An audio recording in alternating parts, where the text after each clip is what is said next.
Salut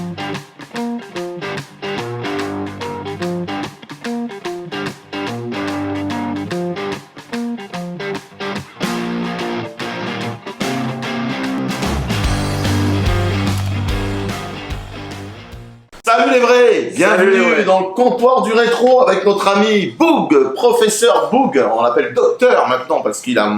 faut l'appeler docteur. Non, professeur, c'est mieux. Professeur, c'est mieux. C'est au-dessus, donc. Voilà. Ah ouais. Donc, bienvenue, professeur Boog, Faut dans bien que je cette mette des marques émission. de Vince Citron. Bah oui, bah tu sais, il y a un petit concours. Cet apprenti. Il y a un petit concours qui s'est fait entre vous depuis la fameuse vidéo de Jimi Hendrix. Ah, alors là, qui t'a quand il m'a même, épaté. Hein, qui t'a quand même mis à défaut. Tu t'as quand même stressé un peu. Tu m'as dit. Il m'a surpris parce que c'est de la pointure, Oui, c'est de l'orfèvrerie. T'as quand même ta place de numéro. Il a travaillé pour une fois dans sa vie. Donc, super Jimi Hendrix Experience. mais ce qui est bien, c'est qu'il nous a fait une super vidéo sur le Jimi Hendrix Experience. Ce qui nous a donné l'idée et l'envie de faire une vidéo, de faire une vraie émission sur le Summer of Love. Ah bah, un gros morceau. La fameuse année 67. Bah oui. Donc, on va en parler aujourd'hui avec bien sûr Boog. Moi, bien sûr, j'adore cette scène, donc je pense qu'on va avoir des beaux échanges. Ce que j'aimerais que tu fasses, Boog, dans un premier temps, c'est nous dire pourquoi la Californie, pourquoi le Summer of Love ici, à cette époque-là. Alors, on a sorti les petites chemises à fleurs.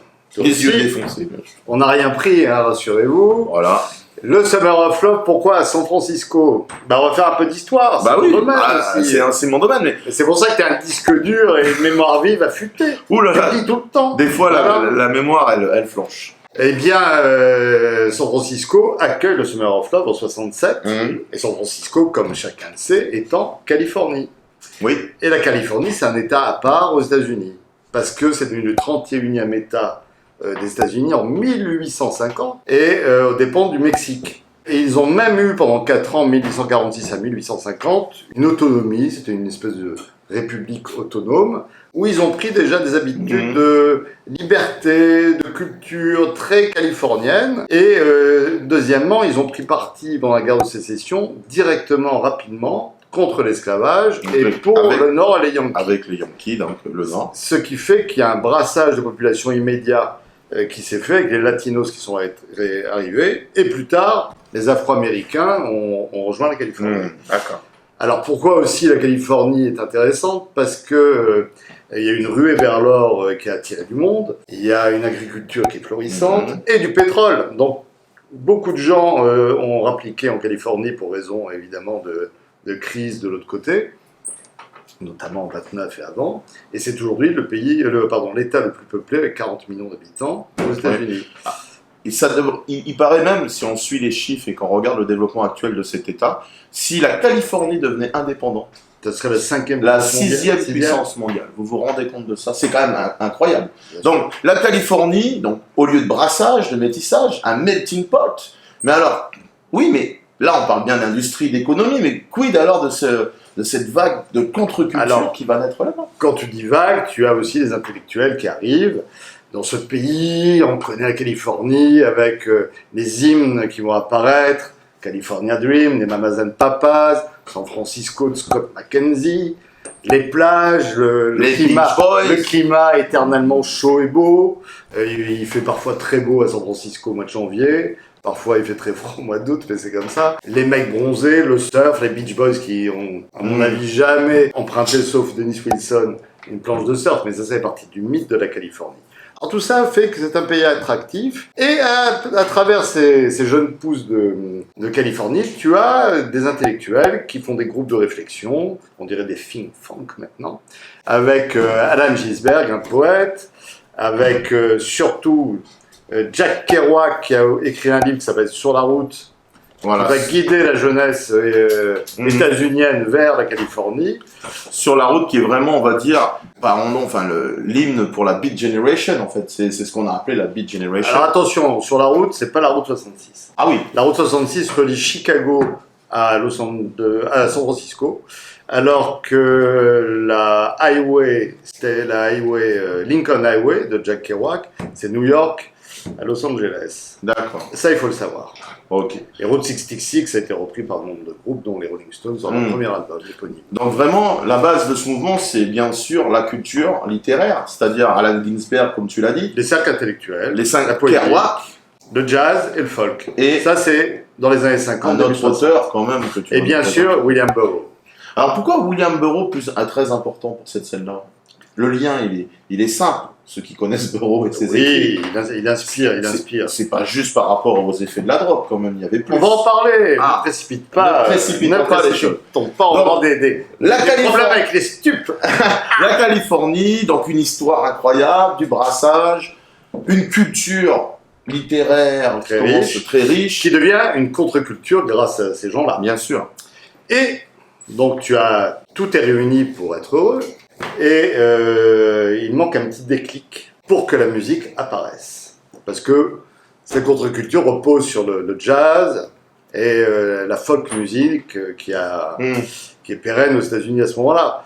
Il y a un événement majeur en janvier 1964 qui est le tournant de la musique aux États-Unis et notamment en Californie. Tu sais ce que c'est? Je veux dire une bêtise, mais je me lance. Dylan se met à l'électrique. Pas du tout. Ah ouais. Ça c'est plus tard. À chaque fois, je me fais avoir. À chaque fois, tu te fais avoir. À chaque- 4 garçons dans le vent, les Beatles. Ah oui, les Beatles. Ah ouais. Toujours les Beatles. Donc, la en fait. British Invasion commence le 9 février 1964. J'ai dit janvier, c'est février. Et ils font un concert à la télévision, au Ed Sullivan Show, qui était la grande émission, devant 70 millions de téléspectateurs. Alors je pense qu'à l'époque, il devait y avoir 150, 70 millions d'Américains. C'est énorme. Oui. C'est énorme. Tous les jeunes sont fascinés. Ils ont les cheveux longs. Ils dansent tous ensemble. Il y a toutes les filles qui les hurlent. hurlent, jettent des culottes, urinent dans les travées. C'est un fait réel, ça. L'excitation est au comble de son apogée. Même Kiss n'a pas eu ça. Kiss, non. De Kiss. l'urine dans les couloirs. Avec leur langue qui pend par terre, ils ont eu des accidents. Des mycoses. Déjà pour descendre l'escalier, c'est compliqué. Et on s'égare là. Oui, on s'égare. Et On avait promis. donc cette émission lance la scène musicale et surtout l'électricité. D'accord. C'est-à-dire que les jeunes veulent se ressembler à Paul McCartney, se laissent pousser les cheveux et se ruent dans les magasins de musique pour acheter des guitares Gibson ou Fender quand ils ont un peu plus d'argent. Et hop, c'est parti. Fini les gling gling gling gling folk et on joue maintenant, comme les Anglais, de la guitare électrique. D'accord. Et je voulais savoir, il y a aussi des grands musiciens folk qui à cette époque se mettent à l'électrique, du coup, donc ça devient carrément un mouvement qui va surpasser le mouvement. Alors d'avant. bien sûr, Bob Dylan va enregistrer, on a le disque ici, On a le disque. Highway 61 Revisited en électrique. Donc c'est quand même important parce que même Dylan lâche sa guitare sèche au folk. Ça y est, il s'y met. Il s'y met. Bah, il a un train de retard, le pauvre. Donc il joue avec Al Cooper et Mike Bloomfield, qui eux aussi se mettent à l'électricité, font des solos interminables. de malade. La avec- musique change, il n'y a pas Ouais. de 45 tours, c'est des 33 tours. C'est la révolution musicale. Paul Butterfield Blues Band, c'est pareil. Il y a des faces, des morceaux qui sont très très tu longs. nous amènes, je crois que c'est le deuxième album. que tu Ouais, nous amènes. ça c'est culte. Et ça a un lien quand même cet album avec la scène psyché, tu penses? Bien sûr, oui, Ouais. c'est à l'origine. On y C'est à est. l'origine, Ah, on oui, y est. oui, oui, oui. D'accord, ok. Tout ça, on peut dire que c'est de la musique psyché avant l'heure. Donc Les parents. on est dans cette ébullition, mais on n'est pas Émulation. encore. Ouais, dans cette- Alors, mais on n'est pas Deuxième encore date dans le- importante, c'est un an plus tard, les Rolling Stones qui passent au mois de mai 65 cette fois-ci, Mmh. au Golden Gate Park à San Francisco. Et évidemment, ils confirment le caractère électrique de la musique et tout le monde y va. Donc, ils se forment des groupes à San Francisco, dont la majorité est représentée par le Grateful Dead, Dans Jefferson Airplane, Ouais, Quincy Silver, on y reviendra. Janis parce que Joplin, on va y c'est- revenir. c'est Et le une grand pépinière Il d'autres. y a une pépinière, oui. Une pépinière d'autres. D'accord. Mais tout ça, on est bien d'accord. Quand on parle contre-culture, donc on a bien ici la littérature, la musique qui évolue, qui s'électrise, les guitares. Il manque un élément. Mais il manque quand même un élément. Parce que le Summer of Love, Le rock Summer of Love, les psychédélique, petites fleurs. Voilà. Comment on en arrive à porter des chemises comme ça? Eh ben voilà, il faut avoir une petite une petite tête extérieure qui s'appelle le LSD. Ah, Alors, on y arrive. Je veux pas inciter les gens à en prendre, mais à il faut l'époque, quand même en c'était parler. en vente libre. Donc, le LSD avait été En vente libre, c'est-à-dire c'est vendu partout. C'était donné, vendu, ça coûtait Donc pas tu n'es cher. pas arrêté par la police si Tu n'es pas consommes. arrêté par la police et ça a été interdit mi-66, bien plus tard. Hein. D'accord. Donc les gens commencent à carburer à ça dans les années 64-65.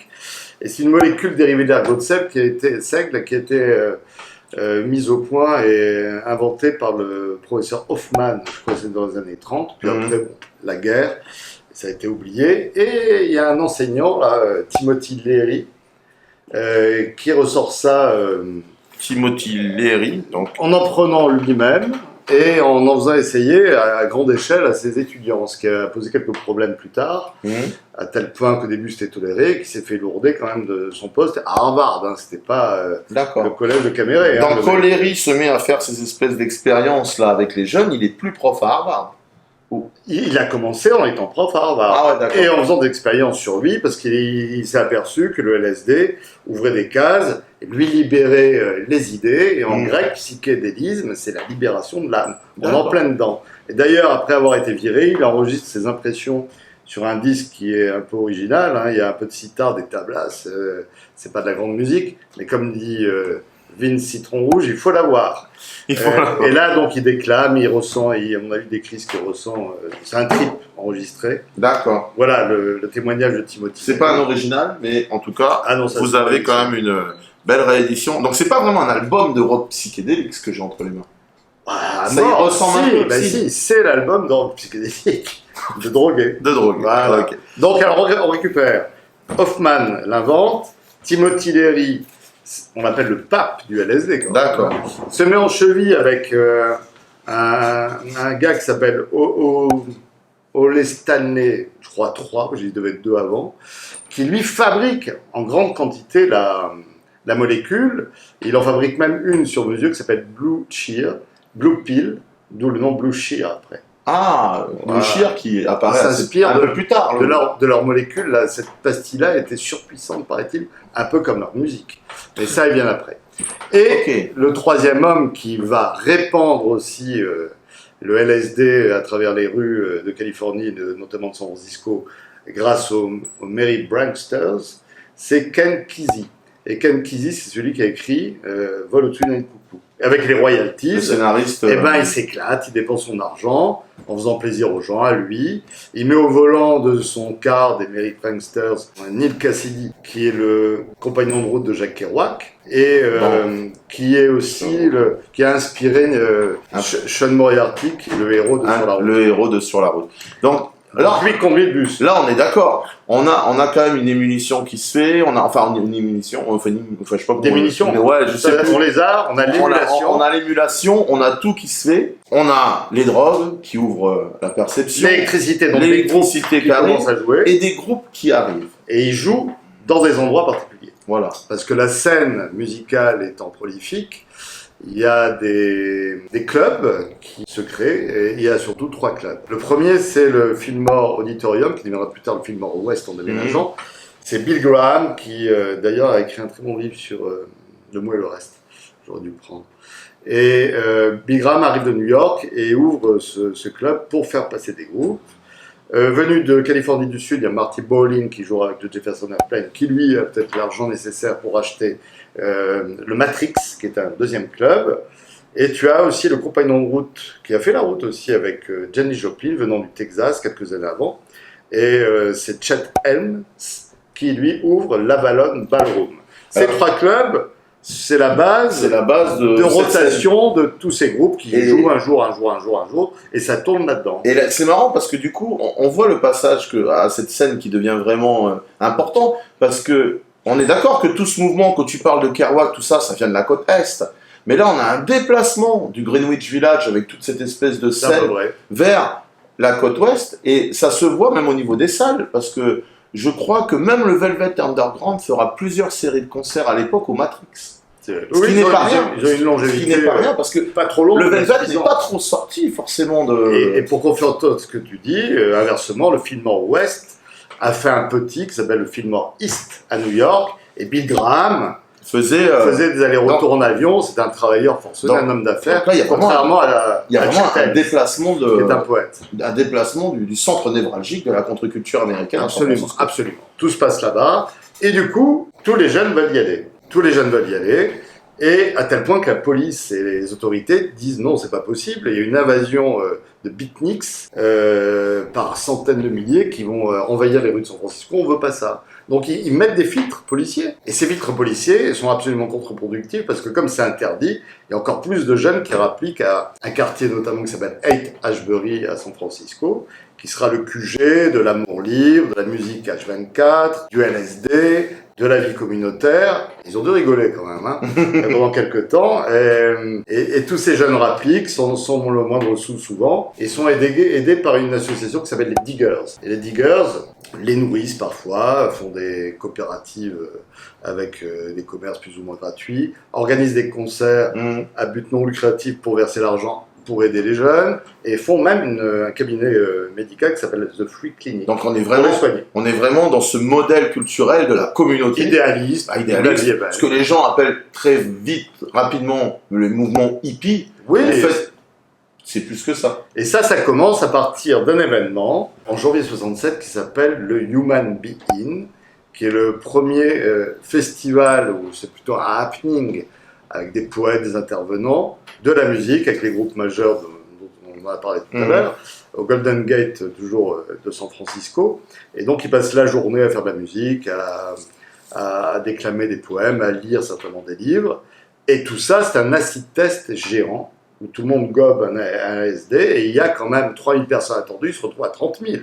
Tout ça se passe dans le calme, et ils descendent tous San Francisco, qui, vous savez, est un petit peu comme ça, pour voir le coucher de soleil sur la plage, et c'est le premier événement du Summer of Love. C'est quand même incroyable, parce que c'est une époque où on n'a pas Internet, où la télévision commence à peine à se démocratiser, la télévision couleur, je crois que c'est 65 par là, et on a quand même ce mouvement culturel. Ah oui, même pas le téléphone. Qui arrive et qui a... Les signaux de fumée avec des Indiens. Des milliers de jeunes qui arrivent.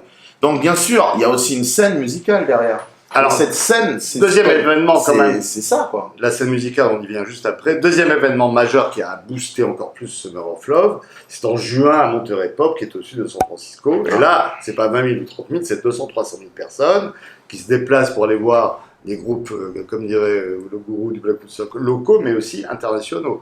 Donc tu as Otis Redding, Simon Garfunkel, la première apparition de Jimi Hendrix Experience dans un festival, c'est là où il met le feu à sa Stratocaster, je crois, en forme de Stratocaster, oui. Sur un morceau de... Mais pas une Telecaster, je crois que j'avais un copain qui parlait de... Fender, je ne connaissais pas trop Hendrix qui avait dit Telecaster. Oh, il faut se... Vous savez, on n'est pas parfait. Il faut réviser avant de faire réviser Jimi Hendrix. Et comme Book travaille bien, à chaque fois, il connaît les marques. Tu as les Birds, les Animals... Les groupes de San Francisco, ils jouent. Les Birds qui vont aussi fonctionner sur un système communautaire parce que ça va tourner. Il y a beaucoup de gens de Los Angeles, peut-être qu'on fera une émission. Alors il y a une concurrence entre le caractère commercial, et puis la superficielle de Los Angeles avec les acteurs, etc. San Francisco, c'est les hippies. Donc les deux sont un petit peu en concurrence, selon certains témoignages. Hendrix dira que non, enfin bon, peu importe. Et donc Monterey, deuxième virage de l'année 67, et boum, le Summer of Love est lancé. D'accord. Le Summer of Love, l'été de l'amour, mais j'ai envie de te dire, ça a duré qu'un été ? Une année. Une année. Donc c'est un grand été, puisque la Californie, c'est l'état du soleil, le Golden State. D'accord. L'été, tu peux avoir des journées à 30 degrés au février, comme au mois d'août. Donc on arrive au Summer of Love, je pense que tu as très bien montré, justement, pourquoi on arrive à cette scène. Donc je te propose quand même de présenter. Alors bien sûr, là on va rentrer dans le vif. Donc on va rentrer dans le vif. Donc mon cher Boog, nous arrivons à la fameuse scène dont tu nous parles un petit peu en petit fil comme ça depuis tout à l'heure. Cette scène de San Francisco qui va être aussi, on va dire, le symbole fort du rock de cette décennie. Parce que aujourd'hui encore, on fait référence à cette scène. Beaucoup de gens collectionnent des vinyles. On connaît un petit groupe de joyeux collectionneurs qui ne parlent que quasiment de psychédélisme. Heureusement qu'ils sont là. Heureusement qu'ils sont là. On les salue d'ailleurs. Bien sûr. Donc, les groupes. Alors, les groupes phares, au nombre de 4. Mais je pense que mon préféré, et peut-être le plus influent, un peu engagé politique, c'est Jefferson Airplane. Alors, juste une petite révélation. Est-ce que tu sais pourquoi on les appelle le Jefferson Airplane? Non. Il y a deux versions. Il y a la version officielle. On va quand même montrer un album. C'est comme un peu Pink Floyd, ça vient de deux bluesman, Pink et Floyd, et c'est devenu Pink Floyd. Et il y a un des musiciens dit que c'est un bluesman qui s'appelle Jefferson, je ne sais pas comment, qui serait à l'origine du Jefferson Airplane. Blind Lemon Jefferson, peut-être. Red Lemon Non. Jefferson. Ah non, Red Lemon, non. Non, c'est pas ça. Ou Jefferson Red Lemon. Ah non, ouais, peut-être. Sûrement pas. Sûrement pas. Et alors l'autre explication, c'est que le Jefferson Airplane, c'est l'allumette que tu rentres dans le joint pour pas te brûler les doigts quand il est sur le point de se terminer. Ah. Et à mon avis, c'est la réalité. D'accord. Ça, c'est pointu. Qu'est-ce qu'on en apprend? C'est un petit message pour Vince. Vince, dans tes vidéos, ça manque de détails. ça manque de petites anecdotes, tu vois, l'allumette. Mais bon, ta vidéo sur Jimi Hendrix, pour un débutant, je m'incline, elle était magnifique. Donc, le Jefferson Airplane qui sort quand même cet album-là, mais avant le Jefferson, il y avait un petit groupe. Alors, Jefferson Airplane, c'est une rencontre principale entre Marty Boline et Jorma Kaukonen, et ils jouent en premier lieu sur l'album Takes Off, et le second, avec une chanteuse qui s'appelle Signe Anderson. Oui. Et ils vont débaucher rapidement l'icône du Jefferson Airplane qui s'appelle Grace Lee, une mannequin, une fille très jolie. Qui était dans un groupe un peu avant. Qui chantait dans un autre groupe qui s'appelle The Great Society. Voilà, The Great Society, ouais. Elle était mariée avec un batteur qui s'appelait Earl Slick. Et elle va le plaquer, évidemment. Et donc elle rejoint Jefferson Airplane pour enregistrer l'album majeur qui s'appelle Surrealistic Pillow. Elle apporte, il n'y a pas les mains vides, hein, elle apporte deux hymnes du Jefferson Airplane, White Rabbit, qui avec des paroles Lapin Blanc, Lewis Carroll, Alice au Pays des Merveilles, et Somebody to Love, qui est peut-être une des chansons les plus emblématiques du Jefferson Airplane. Et après, il y a un autre album qui s'appelle Volunteers, qui est très engagé. Donc c'est un groupe très important. Et Signe Anderson, l'autre chanteuse, va avoir un bébé de toute façon et quittera le groupe parce qu'elle ne peut pas rivaliser avec la puissance vocale de Grace Lee. Et c'est vrai que pour moi, je suis d'accord avec toi, un de mes groupes préférés de la période, c'est bien le Jefferson Airplane. Particularité du Jefferson Airplane et de beaucoup d'autres groupes, c'est que ces musiciens, ils vont aussi faire des... Alors, ils font des bébés. Voilà. Quand ça va se pas que avec Grace Lee, hein, bien sûr. Ils vont... La descendance du Jefferson Airplane passe par Hot Tuna. Je montre celui-là, oui. Parce que je la trouve emblématique, cette cover. Mais avec Jorma Kaukonen, c'est à l'envers. Jorma Kaukonen, Hot Tuna, oh mon Dieu. Hot Tuna. Ça, c'est un peu plus tard. Mais non, encore à l'envers. Arrête avec les pastilles. Il n'a rien pris. Il n'a rien pris. Donc, bien sûr, Hot Tuna, groupe aussi emblématique de la scène de San Francisco. Très bien. Et le Jefferson Starship qui arrivera un peu plus tard sous l'impulsion de Marty Boline. Alors celui-là c'est intéressant parce que j'avais fait une commande à un ami des rockologues qui s'appelle Christian Selly, un Lillois, et il m'a envoyé ça comme cadeau, c'est superbe, c'est un first press. Et puis surtout c'est un Lowe's Again Empire avec un intérieur qui te rappelle un peu magnifique, un peu Hawkwind. Voilà. Et puis pour les dessins. Voilà. Donc super album. Ah oui. Alors, ça c'est le premier groupe. Donc le Jefferson Airplane. Que j'aime bien, que j'affectionne. Bien sûr, on vous conseille de tout écouter du Jefferson Airplane. Bien sûr. C'est quand même un groupe qui n'a pas sorti que 3 albums. Peut-être pas les albums des années 80. Oui, mais bon. Soyons raisonnables. Le virage jusqu'en 72-73, ensuite, c'est pour Vince. Là, on arrive à notre groupe quand même emblématique. Bah oui, c'est Big Brother. De cette scène. Donc ici, on est... Présente-nous d'abord ce groupe. The Holding Company, c'est un groupe qui s'est formé avant que Janis Joplin n'arrive, c'est en 65. Janis Joplin, à l'époque, avait fait un aller-retour à Los Angeles où elle jouait avec Chet Helms, ils avaient suivi Kerouac, pris la route aussi, d'un bled du Texas jusqu'à San Francisco. Elle jouait un petit peu et elle n'avait pas percé. Donc elle était retournée chez ses parents. Et en 65, Chet Helms la rappelle en disant « Il faut absolument que tu viennes. Il y a un groupe excellent qui vient de se créer et il cherche une chanteuse. » Alors dans le groupe excellent, il y a Peter Albin, le bassiste, qui avait un oncle qui avait un manoir, dit-on, un hôtel particulier, il devait être riche, à Haight-Ashbury, dans Page Street pour être précis. Et passe à côté dans la rue et entend la musique, Gurley, son futur guitariste, qui est interloqué par ce genre de musique qui l'intéresse parce que lui aussi adore ce genre de musique, ou même de la guitare, je pense qu'il s'entraînait chez son oncle, tape à la porte, rentre, et là ils fondent. Ils fondent Comme ça. le groupe. Ouais, On monte ça un se commence groupe comme ça. et on démonte tout le monde. Et Janis, évidemment, rejoint et enregistre 2 albums avant celui-là, et le fameux Cheap Thrills, qui est le plus connu. Alors, le Cheap Thrills, qui a une pochette emblématique, Alors là, c'est toi qui me l'as appris, oui. mais tu connais ce dessinateur. Oui, c'est Robert Crumb, tout le monde le connaît. Robert C'est Crumb, un dessinateur de Énorme 43 de bande dessinée, et qui a dessiné cette pochette mythique, dont s'est inspiré aussi le groupe australien de Perth qui s'appelle Pond. Oui, Oui, exactement. on retrouve le La même même- graphisme. Alors, juste une petite histoire par rapport à Robert Crumb. Il est arrivé en 67, je crois, à Ou San Melbourne. Francisco. Ils sont de Melbourne, Ouais. Perth. Et cette pochette, en fait, à l'origine, ne devait pas être comme ça. Je sais pas si tu le sais. Non, ça tu me l'apprends. Alors, non, en fait, pourquoi? Parce que, vous voyez ici, c'est chaque chanson a un dessin. Et en fait, vous savez, c'était ce qui devait être derrière, en fait. Cette pochette-là devait être derrière. Et à l'arrière, on avait cette pochette-là. Et en fait, le jour où il a fallu faire la fameuse photo pour mettre la pochette, Janis Joplin est arrivée complètement défoncée. Ouais, elle buvait un petit peu de souvenirs. Mais voilà, elle était dans un brouillard. Donc le photographe a pris quand même cette photo et d'autres photos, mais il a été décidé du coup d'intervertir les pochettes. Et du coup, ce qui était normalement derrière est devenu devant. le devant. Et il a eu raison. Et il a eu raison Ce parce que jour-là, quand même- ouais, elle a eu raison d'être défoncée ou saoul. Et pour la petite histoire, c'est Janis Joplin qui a quand même voulu aussi que Crumb dessine parce qu'il y a eu beaucoup de problèmes sur cette pochette-là. En particulier, ça ne devait pas s'appeler Cheap Thrills. Ça devait s'appeler Le disque dur de Nouvelle-Calédonie. Dope, Sex and Cheap Thrills. Oh, quelle horreur. Mais vous comprenez, Ah, Dope aux and États-Unis. Sex dans une pochette. Donc Ah, voilà, Il aurait été une nouvelle, le une disque pochette- dur à l'intérieur. une pochette qui aurait pu être censurée encore une. J'ai rien appris, je me suis inspiré d'une super émission qui s'appelle Total Album sur Arte qui parle de cette pochette. Disque dur. Voilà. Mémoire vive.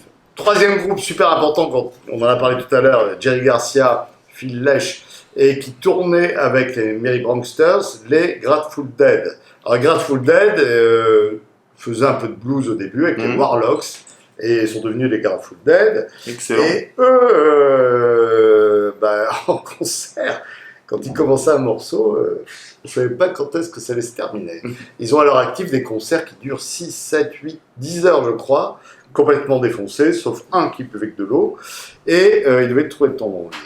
Et ils ont percé, bon, bien Ouais. sûr, c'est un bel album, mais surtout le Live Dead, Voilà. c'est ce morceau qui est derrière, qui s'appelle Dark Star, qui les a fait percer, et ils ont une colonie de fans sous le nom de Deadheads, Ah, excellent. qui a permis la promotion par courrier de ces albums-là, à tel point que même aujourd'hui, ce sont les plus gros, je crois, parmi les plus gros vendeurs, loin devant des États-Unis. D'accord. Bon, belle longévité. Mais c'est vrai que Darkstar, je l'ai connu grâce à Gilles Descoings, que je salue, parce que c'est lui qui m'a un peu initié à Grateful Dead.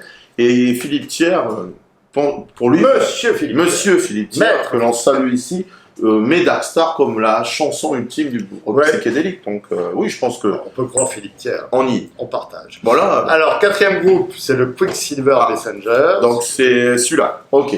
Donc ce groupe-là, Ce groupe-là, sous l'impulsion de la rencontre entre Dino Valente ou Valenti, ça dépend des témoignages, qui vient du cirque dans sa famille. Alors lui chante et a rencontré John Cipollina, qui paraît-il serait le plus grand guitariste de la scène du Summer of Love, même de Californie à l'époque. ah ouais, C'est un virtuose, conservatoire, il jouait du violon, du piano, et puis de la guitare, évidemment, parce que tu as D'accord. vu les Beatles aussi à la télévision.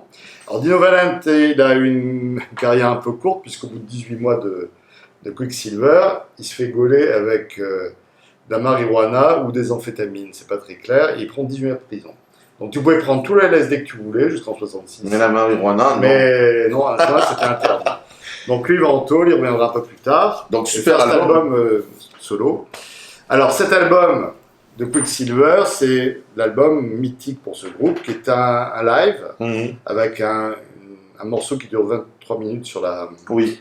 face Who do B. you love? Et la pochette a été dessinée par...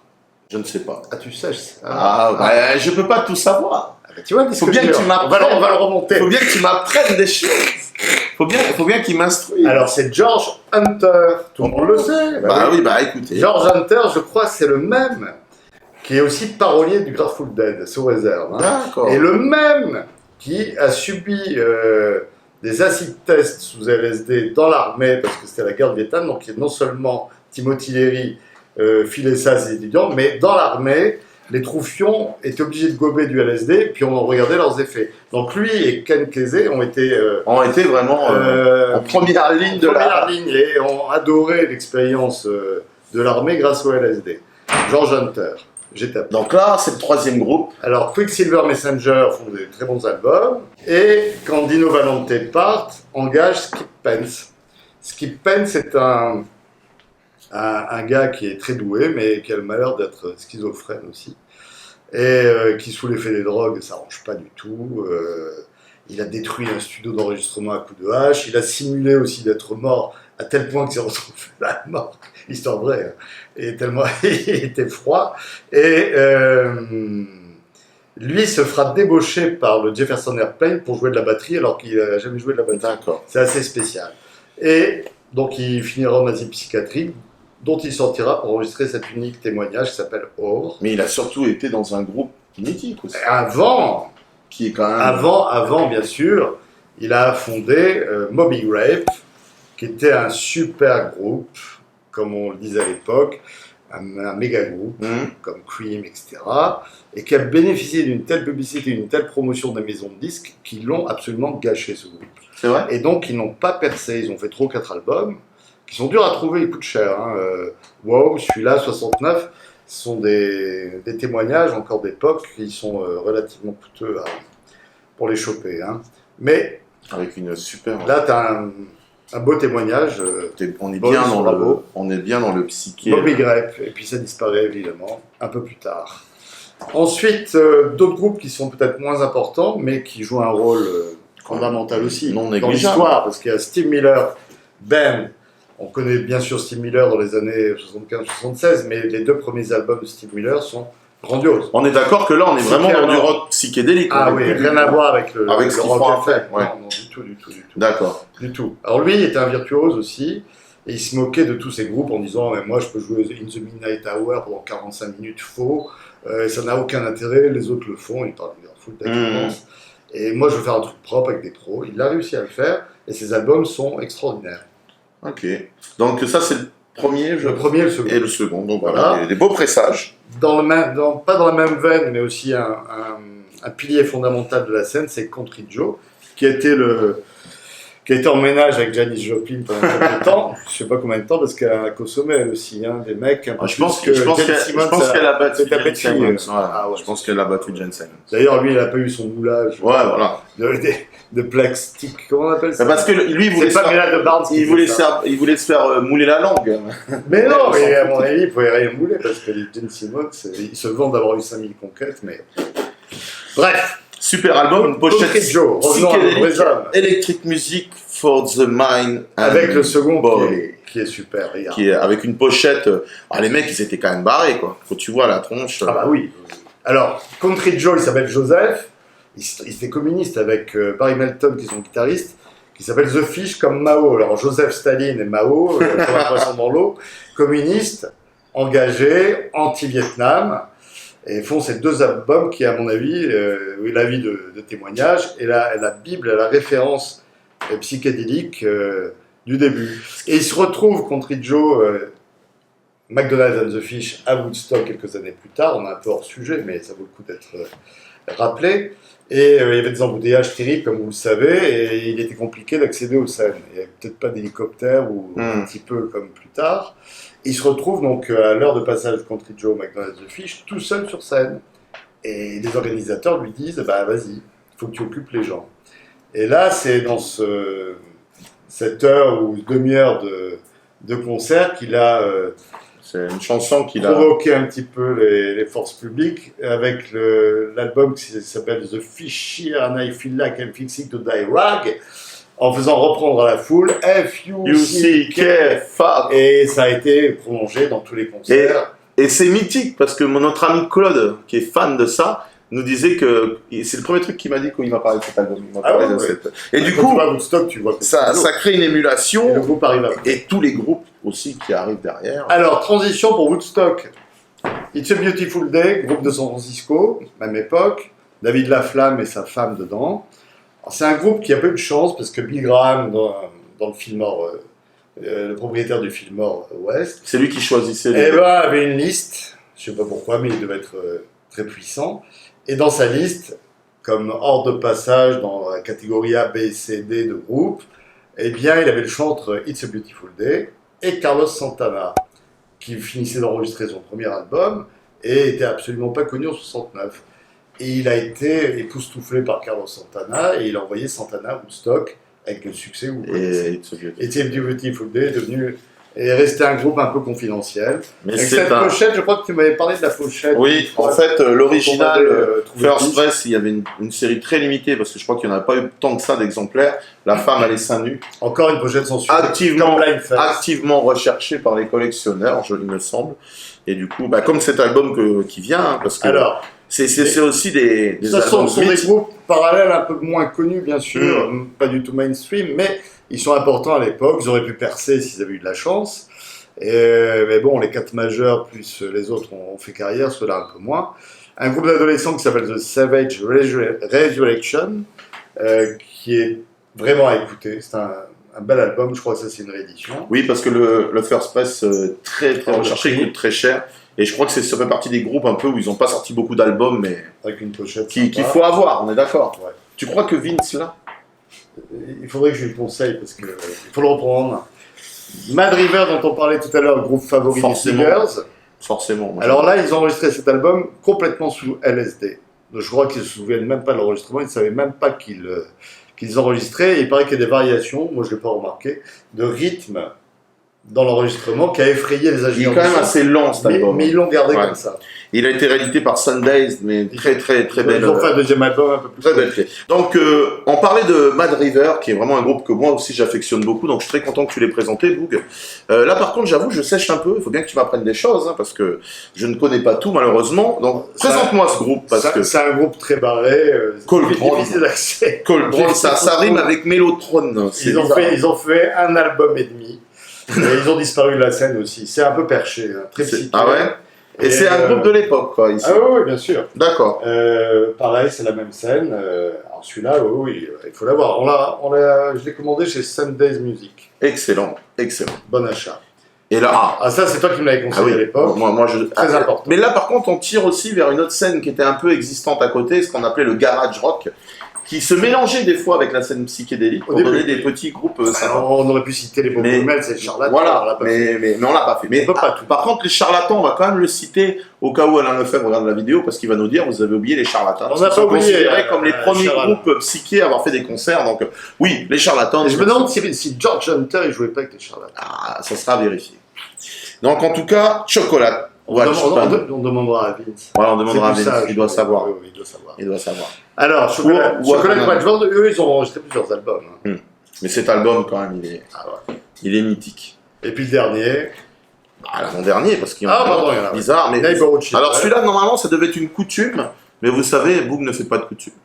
Bah, que ça veut dire quoi la coutume? Qu'est-ce que c'est cette histoire? Boog ne pratique pas la coutume. Je devais te l'échanger contre quoi? Rien, c'est une coutume. Je devais te l'offrir, mais. Alors, C'est présente-nous. C'est connu. C'est quoi ce C'est groupe? toi qui me l'as conseillé, donc Oui. moi j'ai acheté ça sur Sundays Music. Et alors? Et alors il y a une histoire Bah de oui. pochette encore. Raconte-nous ça. Non, c'est toi qui raconte. Ah non, je la connais pas. Non, moi je suis pas très bon pochette aujourd'hui. Ah merde. Bon, on va t'embêter, mais il faut que tu la racontes, la pochette. Alors, pourquoi ce disque? Aucune idée. En tout cas, Il m'a eu parce qu'il est. J'ai mouché sur George Hunter tout à l'heure, il se vend. il se venge. Peut-être que tu le sais. Mais non, je ne sais pas, parce que c'est un groupe que j'avais découvert grâce à Philippe Thiard, que j'avais lu son fameux livre, et j'ai beaucoup aimé. C'est un album qui est assez recherché en original. J'avoue, je ne connais pas tout, et celui-là, je ne maîtrise pas encore tout à fait, mais On demandera notre avis. on fera des recherches. Alors ça, c'est un groupe aussi majeur. Qui a été présenté par nos amis rockologues. Voilà, qui est vénéré par nos amis rockologues.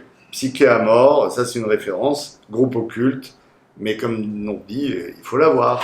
Et en fait, si on comprend bien, cette scène du Summer of Love, ça a été vraiment très intense, parce que c'est pas juste 4 groupes, c'est des centaines de groupes qui ont fait des disques, quoi. Évidemment. Et qui ont influencé presque toute la côte ouest, mais aussi le Texas. Il y a eu plein de groupes qui se sont montés un peu partout. Regarde Pond qui a pompé la Cheap Thrills. Bah oui. Pond, c'est un groupe Même- des années 2000. Voilà, même aujourd'hui, on en est là. 2005, Le revival Presley Underground dans les années 80 qui s'est vraiment inspiré de la scène psyché.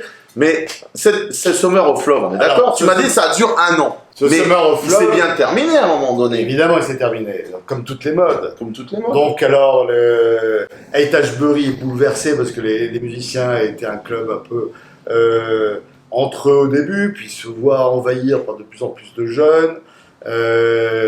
Les grands groupes commencent à gagner de l'argent. 25 000 $ le premier disque, la première signature, ce qui était énorme à l'époque pour Jefferson Airplane. Je ne sais plus quelle maison les a D'accord. signés. Donc ils partent de ce quartier-là, ils laissent ça aux jeunes qui commencent à traîner dans les rues, ça se clochardise un petit peu. Donc Haight-Ashbury plonge. Numéro 1, la mode passe un petit peu la deuxième année. Et la guerre du Vietnam fait que 66, c'est la fin du LSD. La guerre du Vietnam entraîne aussi une consommation chez les vétérans d'héroïne avec l'opium là-bas. Il y a une guerre de l'opium par la CIA, qui est le nerf de l'argent. Il faut de l'argent, donc l'opium est revendu. Et je me demande si c'est pas une volonté politique d'avoir facilité la diffusion de l'héroïne. L'accès et un L'héroïne peu... pour calmer les années 68 qui ont été, comme vous le savez, Martin Luther King, etc. Les Black Panthers, des années de révolution où Detroit a été rasé quasiment par des émeutes. Et je me demande s'ils n'ont pas un peu facilité l'usage de la drogue Donc du dure coup, c'est... des jeunes. Et un événement, 2 événements en 69 a vraiment marqué la fin de cette époque-là. Le concert d'Altamont, qui était un peu la revanche du Peace and Love de Woodstock par les Rolling Stones qui n'avaient pas assisté à Woodstock.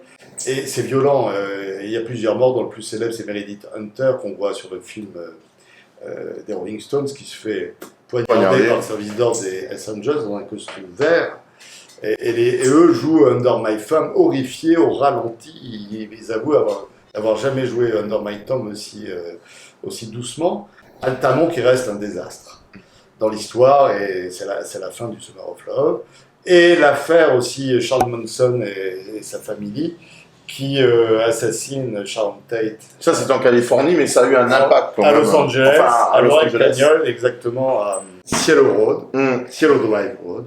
Et ils ont assassiné aussi des époux qui s'appelaient La Bianca, enfin une tuerie avec marqué Pix partout, du sang, enfin bref.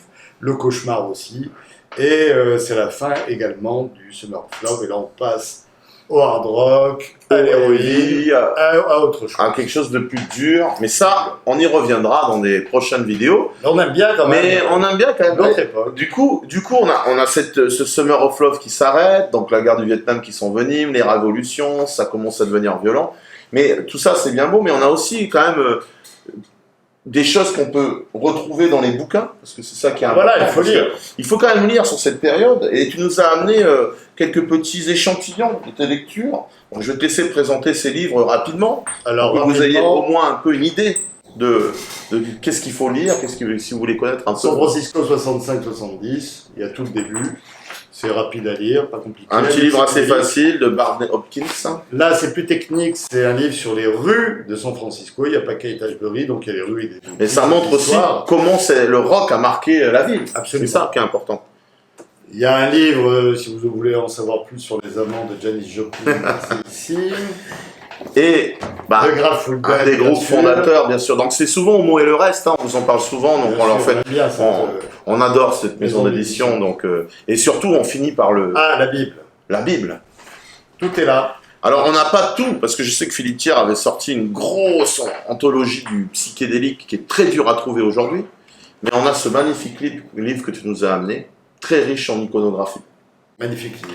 et qui est quand même, on va dire, écrit par, peut-être, on va le dire, le Monsieur spécialiste psychédélique. du psychédélisme en France, donc Philippe Thiers, Des belles, avec des super reproductions. Donc c'est vrai qu'on pourrait en parler des heures de tout ça, on pourrait faire des liens, mais bon voilà, on va quand même s'arrêter là aujourd'hui. Mais en tout cas, merci Boug à regret. de tout ton savoir, bah, tu m'as appris des choses. Tu me l'as siphonné, parce que toi, tu vas retenir tout ce que j'ai dit. Moi, Bah oui, je voilà, vais oublier. toi tu vas oublier, mais en tout cas, je m'en servirai pour des prochaines vidéos. En tout cas, on te remercie. C'était un grand plaisir. On Monsieur espère te Box. revoir pour d'autres vidéos. J'espère que ça vous a plu. Si vous C'était un aimez... peu long, mais c'était un Voilà, peu long. mais, oui, mais bon, le Summer of Love, il faut quand même en parler. En tout cas, on vous embrasse. N'ayez pas peur de partager, d'aimer, de liker. Et puis surtout, abonnez-vous si vous aimez ce Et que vous voyez. écoutez du rock. Et écoutez du rock'n'roll. Du vinyle. Yes. Allez, Salut les vrais. bisous les vrais.